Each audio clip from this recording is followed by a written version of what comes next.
حضرت امام احمد بن حنبل فرماتے میں غلام خریدنے گیا، اس نے میرے ساتھ شرط رکھی کہ حضور آپ مجھے خرید کے لے جانے ہیں، میری شرط یہ ہے کہ میں دن کو آپ کی ڈیوٹی کروں گا، رات کو نہیں کروں گا۔ فرماتے میں لے آیا، گھر لا کے میں نے پوچھا تیرا نام کیا ہے؟ کہنے لگا حضور غلاموں کا نام نہیں ہوتا۔ کھائے گا کیا؟ حضور غلاموں کی چاہت نہیں ہوتی، جس نام سے پکارو گے آ جاؤں گا، جو دو گے کھا لوں گا۔ کہا کس کمرے میں رہو گے؟ کہا حضور غلاموں کے نخرے نہیں ہوتے۔ کہتے میں نے کہا پھر بھی یہ کمرے ہیں پسند کر لو۔ ایک ٹوٹا پھوٹا سا کمرہ اس نے پسند کر لیا۔ امام احمد بن حنبل فرماتے میں اسے کام بتاتا پر اتنی محنت سے کرتا کہ کمال کر دیتا، میرے اشارے سمجھتا۔ ایک دن میں تہجد کے وقت اٹھا، اس کے کمرے میں گیا تو وہ توبہ توبہ پکار رہا تھا۔ سنو ولیوں کی توبہ، فرماتے اس کے کمرے سے چیخنے کی، یا اللہ معاف کر دے، یا اللہ معاف کر دے، اللہ معافی دے دے، تڑپ رہا ہے، رو رہا ہے۔ اور امام احمد بن حنبل فرماتے ہیں حال یہ ہے کہ اس کے کمرے سے لے کر آسمان تک نور ہی نور پھیلا ہوا ہے، نور ہی نور، اور وہ روتا ہے یا اللہ معاف کر دے، یا اللہ معاف کر دے۔ فرماتے میں سوچنے لگا معافی کس چیز کی مانگ رہا ہے؟ فرماتے وہ خود ہی بولا، اور معافی دیکھو بھائی، توبہ دیکھو اللہ والوں کی۔ کہنے لگا اے اللہ میں تیرا بندہ ہوں، تو نے زندگی دی، نعمت دی، آنکھیں دی، کان دیے، سانسیں چلائیں، بغیر مانگے سارا کچھ دیا۔ چاہیے تو یہ تھا کہ میں دن رات تیری بارگاہ میں جھکا رہتا، پر مجھے معاف کر دے۔ میرے اوپر امام احمد بن حنبل کے بھی حقوق ہیں، میرے مالک کا بھی حق ہے، اس لیے میں دن سارا عبادت نہیں کر سکتا، بس 5 نمازیں پڑھ سکتا ہوں، رات میں جاگتا رہتا ہوں تیرے حضور۔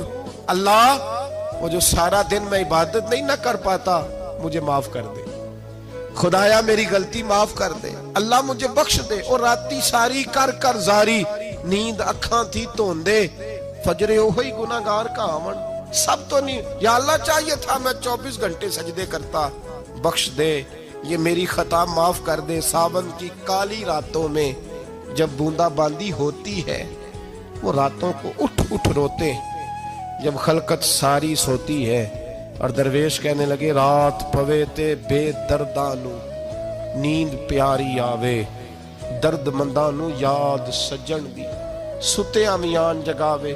یا اللہ معاف کر دے، میں سارا دن سجدے نہیں کر پاتا، سارا دن لمبی نہ، معافی دے دے، یہ توبہ ہے اللہ والوں کی۔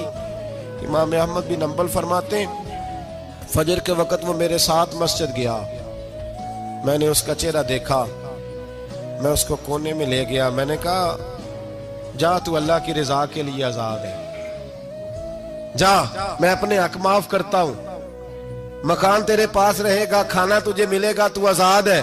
اس نے کہا حضور ہوا کیا؟ ہوا کیا؟ ہماری تو خواہش ہے نا کہ بندہ اس وقت ملنے آئے جب میں تسبیح پڑھ رہا ہوں، کوئی اس وقت گھر پہنچے جب میں سجدے میں ہوں، لوگوں کو پتا چلے بڑا نیک ہے، بڑا نمازی ہے۔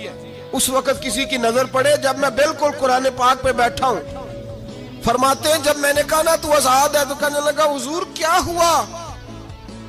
فرمانے لگے رات میں نے تیری توبہ دیکھ لی ہے، توبہ دیکھ لی۔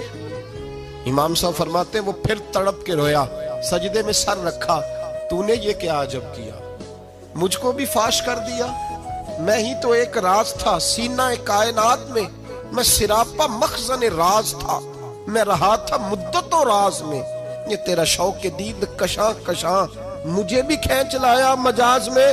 اے اللہ پردہ ہی کھول دیا ہے تو نے، یہ عبادتیں، یہ توبہ، یہ ریاضتیں، یہ تیرا میرا راز تھا، اللہ تو نے پردے ہی کھول دیے، مہربانی کر مجھے پردہ پوشی عطا فرما، اللہ معاف کر دے، مجھے پردہ پوشی عطا کر۔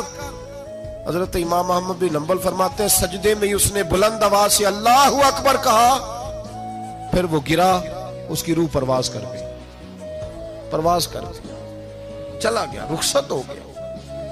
یہ عاشق کا جنازہ ہے، ذرا دھوم سے نکلے، محبوب کی گلیوں سے ذرا گھوم کے نکلے۔ او بھائی اس بات پہ بھی توبہ ہے کہ یا اللہ میں سارا دن نفل نہیں پیے، یہ اللہ کے ولیوں کی توبہ ہے، سارا کچھ کر کر آ کے نا، سارا کچھ کر کر آ کے پھر بھی معافی،